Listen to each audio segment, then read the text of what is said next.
오늘부터 좀 주제가 바뀝니다. 무능한 제자들에게 주어지는 희망, 우리들에게 주어지는 희망, 제자들에게 주어지는 희망이라는 주제입니다. 그 첫 번째 시간입니다.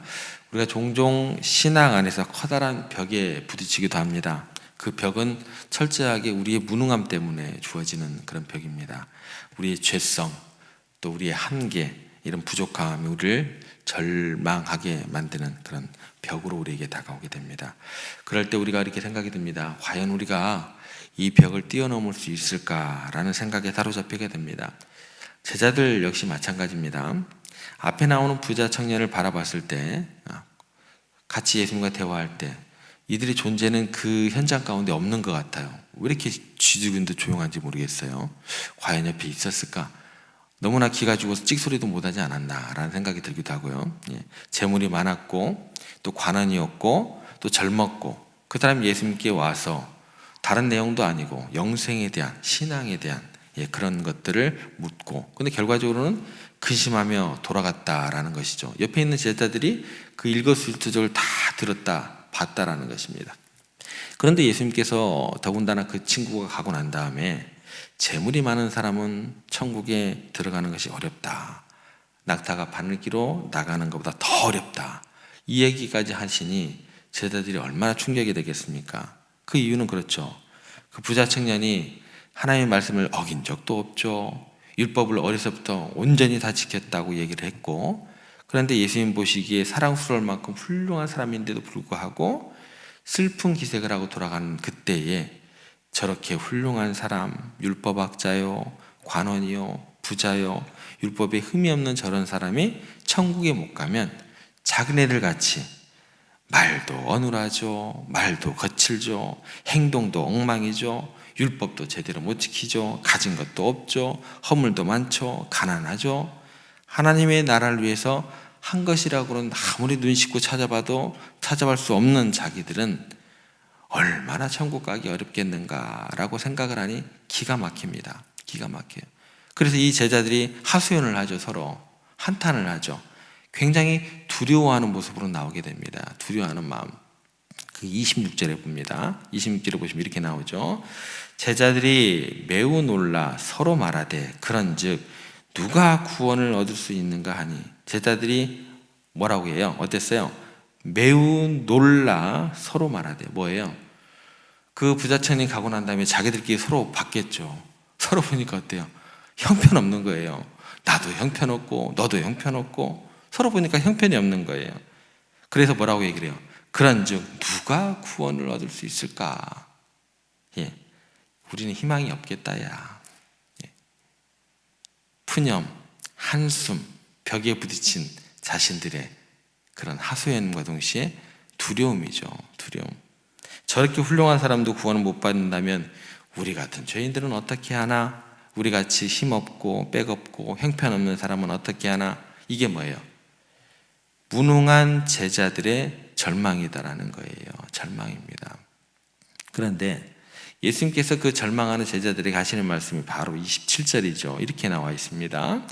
예수께서 그들을 보시며 이르시되 사람으로서는 할 수 없으되 하나님으로서는 그렇지 아니하니 하나님으로서는 다 하실 수 있느니라. 완전히 반대되는 얘기가 한 문장 가운데 나오게 됩니다. 그러니까 이 무능한 제자들을 향해서 희망을 주시는 그런 말씀을 하시는데, 그 첫 번째 오늘 생각할 무능한 제자들에게 주시는 희망, 그 첫 번째 제목은 뭐냐면 구원은 하나님의 선물이다라는 것입니다. 구원은 하나님의 선물이다. 오늘 말씀의 제목이죠. 다시 말해서 사람은요, 구원이 얻는 것은 사람으로서는 할 수 없다. 이게 뭐예요? 예수님의 첫 번째 명제입니다. 그러니까 적어도 구원에 관한 우리 인간으로서의 능력으로는 불가능하다. 이 인정함이 있어야 돼요. 절대적으로 이게 출발입니다. 저렇게 완벽한 사람도 실패할 정도고 근심할 정도니까 너희들이 무슨 희망이 있겠느냐. 주님께서 우리에게 하시는 말씀이에요. 너에게는 희망이 없어. 착각하지 마라고 이야기를 하고 계세요.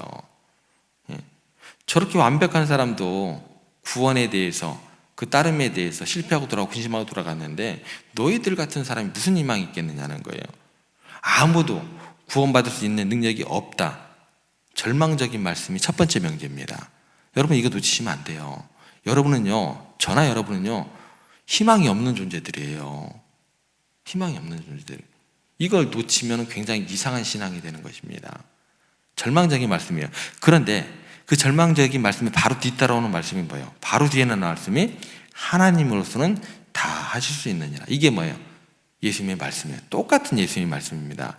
앞에 것도 희망이 없는 존재야. 근데 하나님으로 다 하실 수 있는 거야. 이게 같이 한 문장에 들어가 있다는 거예요. 이 말을 들었을 때 제자들이 얼마나 희망이 넘치겠어요. 놀랍게도 구원은 하나님이 하시는 일이다. 하나님의 선물이다. 이 질문에 대해서 여러분들 이렇게 접근하셔야 돼요. 여러분 생각이 어떠신가 한번 고민해 보세요. 구원을 여러분들과 능력과 여러분의 힘으로 이루어지는 게 더 확실할까요? 아니면 하나님이 해주는 게 더 확실할까요? 뭐가 더 확실해요? 물어보는 제가 잘못이죠. 그죠? 여러분 구원은요, 하나님의 선물이기 때문에요, 우리가 당당할 수 있는 거예요. 불안하지 않는 거예요. 여러분 그러면 신앙생활 하시면서 불안하고 근심하고 뭔가 내가 이루어야 될 것이 있고 그럼 뭐예요? 누구를 믿는 신앙이에요? 신앙이 잘못돼 버리는 거예요. 예. 예수님께서 요한복음 15장 16절에서 이렇게 말씀하십니다. 너희가 나를 택한 것이 아니요 내가 너희를 택하여 세웠나니. 구원받으러 와서 뭐라 그래요? 몇 날 몇 시에 구원받았습니까? 알 필요가 있어요, 없어요? 대답을 못 하시네. 왜 대답을 못 하십니까? 알 필요가 있어요, 없어요? 알 필요도 없고 몰라요. 복중에서 여러분들이 인치시고 태어나기 전부터 여러분들을 구별하여 세웠는데 그거 아는 사람이 어디가 있어요? 그거 알면 이상한 거예요. 그죠? 여러분 우리가 예수님을 택하거나 하나님을 찾았기 때문에 구원을 얻는다면요, 굉장히 구원은요 불안한 거예요. 불안한 거예요. 맨날 막 인상 쓰고 다녀야 돼요. 어찌 신앙생활이 그런 신앙생활을 하나님께서 우리를 부르셨어요? 여러분들 자녀들을 이렇게 키우시면서 뭐 그렇게 아이들을 키우는 건 아니잖아요. 자녀들이 항상 웃고 또 뭔가 노력을 하고 고생 끝에 낙이 오게 되기를 원하고 그 고생이 끝에 열매만 맺기를 원하는 것이고, 그런 부모님들의 마음을 여러분들이 잘 아시면서 왜 신앙생활을 그렇게 괴롭게 하시나는 거예요. 여러분들이 찾아서 구원을 이루고 싶으면 여러분들의 신앙 가지고 하나님을 믿는 신앙 말고 그렇게 하시기 바랍니다. 그런 신앙생활은 없어요. 그러면 구원이 굉장히 불안해지는 거예요. 근데 성경은 뭐냐면 줄기차게 인간은 무능하고 죄인이고 희망이 없다고 선포를 합니다. 그래서 뭐라고 얘기를 해요? 사람으로서는 할 수 없으되 그러나 하나님께서 구원의 일을 이루신다. 하나님의 은혜로 된다. 사람으로 하는 게 아니라 하나님으로서 다 하실 수 있다. 이렇게 말씀하시는 거예요. 여러분 제자들이 이 말을 듣고 얼마나 기뻤겠습니까? 여러분 이 말씀을 항상 듣고 계시잖아요. 기쁨의 소식을 항상 듣고 계시잖아요. 구원에 관한 한 전적으로 100% 하나님의 능력인 줄 흔들림이 없이 믿으셔야 된다는 것입니다. 그래서 에베소서 2장 8절 9절 굉장히 유명한 말씀이 나오죠. 어제도 제가 읽어드렸는데 너희는 그 은혜에 의하여 믿음으로 말미암아 구원을 받았으니 이것은 너희에게 난 것이 아니요 하나님의 선물이라. 행위에서 난 것이 아니니 이는 누구든지 자랑하지 못하게 함이라. 얼마나 감격적인 말씀이에요. 여러분들의 지난날의 행위가 어떻든 우리의 신분이 어떻든 경제적인 여건이 어떻든 우리는 절대적으로 하나님만 의지하고 하나님의 은혜로 그 구원이 우리 가운데 임하게 되고 얻는 줄로 믿어라라는 하나님의 말씀입니다. 내 힘으로는 안 돼요. 내 힘으로 내 노력으로 뭐 하려고 하지 마세요. 제발. 신앙은 그런 게 아닙니다. 그 감동과 그 사랑에 의해서 자원함으로 내가 기쁨 가운데서 주님과 동행함이 그 어디나 하늘나라가 되는 거예요. 바뀌면 안 돼요. 바뀌면 안 돼요. 내 힘으로는 안 되지만 하나님으로서는 다 하실 수 있는 줄 믿는 믿음 가운데서 우리 가운데 하나님을 기쁘시하고 우리가 행복한 신앙생활, 그런 교회가 될 수 있다는 것입니다. 순서가 엇갈리면은요 안 돼요. 율법이 먼저예요? 십계명이 먼저예요? 하나님의 구원이 먼저예요? 이스라엘 백성들에게 이스라엘 백성들을 애굽에서 구원하는 게 먼저예요. 그 다음에 십계명입니다. 왜 자꾸 십계명을 앞으로 갖다가 끼워 맞추냐는 거예요. 그건 하나님 없는 신앙입니다. 구원의 역사도 없는 신앙입니다. 그럼 맨날 뭐예요? 이마에 내천자 그리고 다니시면 되는 겁니다. 저는 그런 신앙생활 배워본 적도 없고 그런 신학에 대한 공부해 본 적도 없어요. 예. 저희 아버지가 어렸을 때부터 저를 그렇게 신앙 안에서 양육도 안 했습니다. 예. 그런 신앙생활 하지 마세요. 여러분들의 자녀들에게도 그런 신앙 강권하지 마세요. 그건 신앙생활 아닙니다. 그건 뭐예요? 절로 가시면 돼요. 절로 가시면 돼요. 제가 스님들을 뭐라고 하는 게 아니고요. 우리가 믿는 하나님 그런 하나님이 아시다라는 거죠. 그래서 제자들을 예수님 선택하실 때 그들의 상황을 다 아시잖아요. 무능하고 힘없고 능력 없는 그들에게 구원이라는 큰 복음을 제시하시고 그들로 하여금 자신들의 능력이 아니라 하나님의 은혜로 복음을 전하게 하고 인류를 구원하는 위대한 사도들이 되게 하셨다라는 것입니다. 구원에 관한 하나님의 선물이다. 결코 잊지 마시기 바랍니다. 굉장히 유명한 그 예화가 있죠. 여러분들 한 번쯤은 들어볼 만한 예화가 오늘 딱 맞는 것 같아요. 어느 마을에 갑작스럽게 이제 홍수가 나기 시작했습니다. 물이 빠르게 이렇게 불어나니까 마을 사람들이 급히 대피하기 시작을 했습니다. 그런데 한 남자가 대피하지 않고 집에 머물러 있는 거예요. 사람들이 걱정이 돼서 그 사람을 문을 막 두드리고 이야기를 합니다. 빨리 대피하시라고. 지금 홍수가 나는데 모르는 것 같다고. 그러니까 그 남자가 이야기를 해요. 걱정하지 마세요. 하나님께서 나를 구원해 주실 것입니다. 라고 말씀하시면서 그 이웃 사람들의 말을 듣지를 않아요. 불이 점점 이제 불어났어요. 높아져요. 남자가 결국 어떻게 했을까요? 지붕 위로 올라갔습니다. 그때 구조대가 구명보트를 타고 와서 구출하라고 했어요. 빨리 오세요. 타세요. 그랬더니 그 남자가 뭐라 그래요? 나는 하나님을 믿습니다. 하나님께서 나를 구원해 주실 겁니다. 관광이 거부하는 거예요. 그래서 갔어요. 이번에는 이제 마지막으로 헬기가 지나가다 오, 저기 지붕에 사람 있다고 밧줄을 내리세요. 어서 타세요. 어서 타세요. 괜찮습니다. 하나님께서 저를 구원해 주실 것입니다. 구조대가 결국 떠났어요. 어떻게 됐을 것 같으세요? 아시죠? 예화를 많이 들어서 물이 불어나서 그 남자는 위기에서 빠져나온 게 아니고 물에 빠져 죽어버렸습니다. 천국에 도착했습니다. 하나님께 물었습니다. 하나님 저를 왜 구원해 주지 않으셨습니까? 그때 하나님이 대답하셨습니다.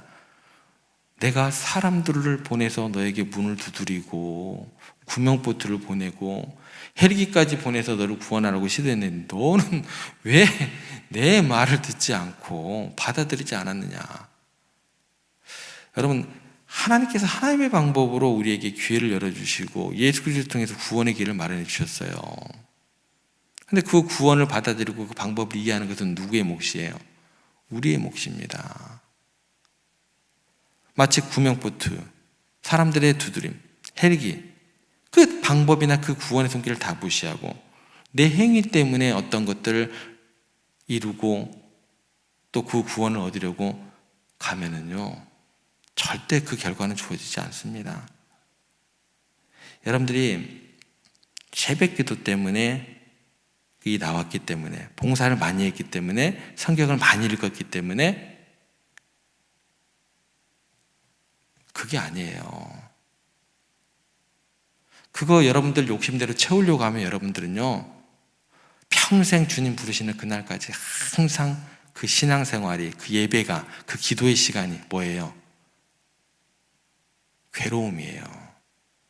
아니 인생이 괴로운데 왜 신앙생활 하시면까지 그렇게 괴로운 신앙생활 하시냐는 거예요. 왜 그렇게 또 가르치시냐는 거예요. 고단한 인생길, 하나님의 은혜로 호흡할 수 있고 기쁨 가운데, 행복 가운데서 100% 하나님의 은혜로 우리가 구원받은 줄 믿으시기를 바랍니다. 말씀을 정리합니다. 구원이라는 것은 절대적으로 행위나 자격에 의한 것이 아니라 하나님의 은혜로 주어지는 선물입니다. 이 사실을 우리의 무능함에도 불구하고 하나님의 능력이 우리를 구원하신다는 것은 우리의 소망이 되는 내용입니다. 우리가 구원을 이룰 수 없을 때 그 일을 하나님께서 대신 이루셨습니다. 그리고 우리는 그 구원의 선물을 받아들이면서 그때 뭐를 경험하는 거예요? 하나님의 사랑과 은혜를 경험할 수 있게 됩니다. 그리고 구원의 은혜를 기억하면 우리는 그 은혜 가운데 충만한 삶을 살아갈 수 있게 된다라는 것입니다. 하나님께서 여러분을 통해서 이루실 일들을 기대하시고 그 은혜 안에서 그 구원의 기쁨을 날마다 누리시면서 날마다 새롭게 거듭나는 삶을, 주님과 동행하는 그런 삶을 살아가시기를 오늘 또 주님의 이름으로 부탁을 드립니다.